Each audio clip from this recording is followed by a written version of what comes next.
ना फीडर है, ठीक है, 11 केवी का फीडर है, ये 7 नंबर फीडर, ठीक है। इसमें क्या हुआ, अभी अभी ट्रिपिंग आई है, ठीक है।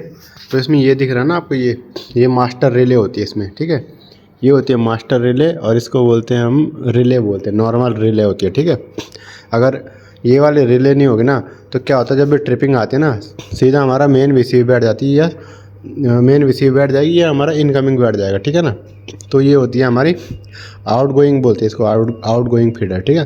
तो ट्रिपिंग आ रखी है, तो ट्रिपिंग आती कैसे है ये मैं आपको बताता हूँ, ठीक है। देखो दोस्तों, लाइन ना एकदम स्मूथ चलती रहती है, ठीक है। जैसे लाइन लगा रखी है स्मूथ चलती रहती है, ठीक है। जैसे चल रही है कोई दिक्कत नहीं।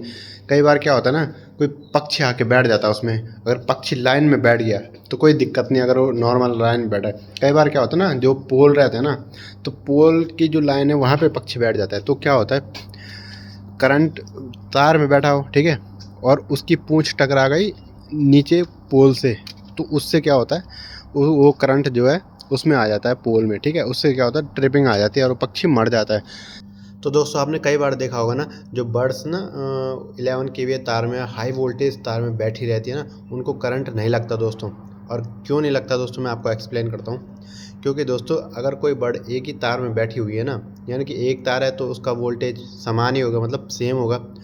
जब वोल्टेज सेम होता है ना किसी तार का, ठीक है, और उसी में कोई बर्ड बैठी रहती है ना, तो उसे कोई करंट नहीं लगता दोस्तों। अगर अगर उसका वोल्टेज ऊपर नीचे हुआ, तभी जाके उसको बर्ड को करंट लगेगा। इसका मतलब समझ रहे हो, इसका मतलब ये हो गया कि करंट हमेशा हाई वोल्टेज से लो वोल्टेज की तरफ फ्लो होता है, ठीक है दोस्तों।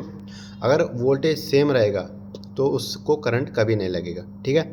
और जैसे ही वो पक्षी दूसरे तार को छू लेता है, मतलब ऐसा तार जिसमें करंट फ्लो नहीं हो रहा, तो वो क्या होता है, तो वोल्टेज डिफरेंस के कारण दोस्तों, वो करंट उस बर्ड से होते हुए उस दूसरी जगह पे चले जाता है जहाँ वोल्टेज कम था, ठीक है ना।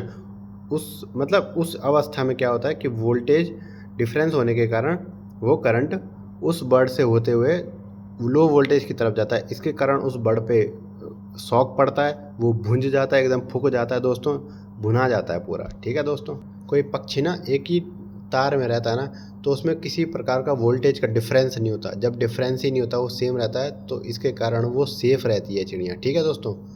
तो दोस्तों, इसीलिए पक्षी को करंट नहीं लगता जब वो एक ही तार में बैठी रहती है, ठीक है। होप आपको समझ आया होगा दोस्तों।